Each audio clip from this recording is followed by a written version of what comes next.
అంతర్జాతీయంగా నెలకొన్న అనిశ్చిత నేపథ్యంలో రష్యా అధ్యక్షుడు వ్లాదిమిర్ పుతిన్ కు అమెరికా అధ్యక్షుడు డొనాల్డ్ ట్రంప్ ఫోన్ చేసి మాట్లాడారు.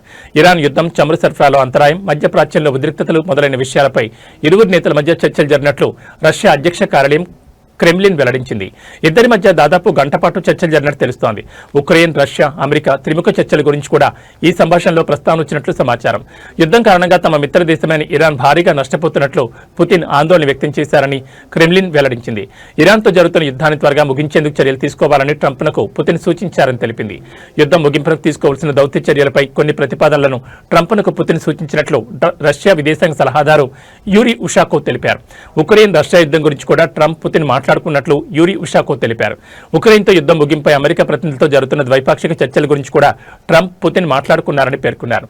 కాగా ఇరాన్ నూతన సుప్రీం లీడర్తో పుతిన్ మాట్లాడారని, టెహ్రాన్కు రష్యా సంపూర్ణ మద్దతు ఉంటుందని తెలిపారని ఉషాకోవ్ వెల్లడించారు.